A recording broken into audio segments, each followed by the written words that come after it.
একটা লাভ হয় না এরকম একটা লাভ হয় না। তারপরে বলছে যে এই আলুটা বললো কোনোখানে একজনকে দিতে হবে, তাহলে আরো তেল নিয়ে যাচ্ছে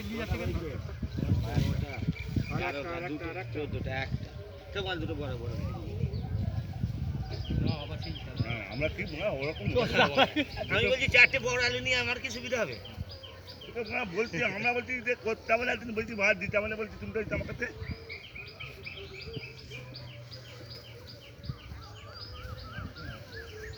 এখন কেউ আমরা পাল্টে এসে শুনবো মোল্লা এইখানে যা হয়ে যাবে তুমি হিচুড়ে জাল খুলবে, কাঁটা নিয়ে চলে যাবে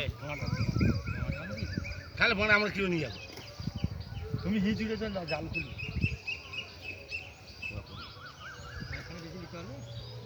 না না কাঁটা আছে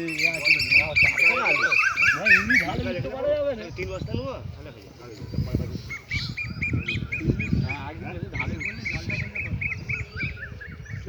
তুমি যেটা আন্দাজ করছো নাকি 40টা হবে বেশি হবে তাহলে এখনো তোমায় তো 50টা আলু হবে। এখানে আলু আছে, এখানে এখনো মোটামুটি 45 হবে।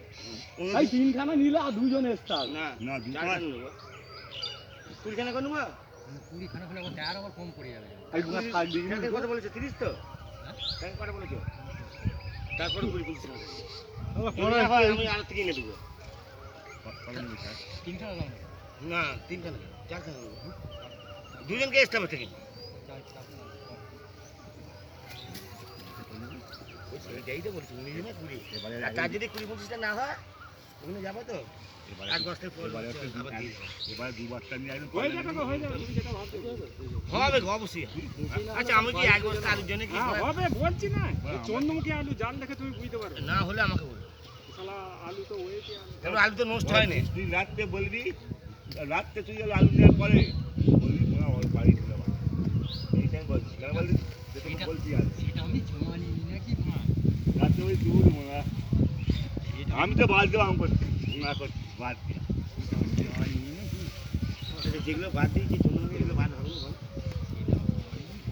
না জাল হাফ যায় কোনোটা কত হাফ কোথায় আছে? কোনোটি আলু বাদ পাই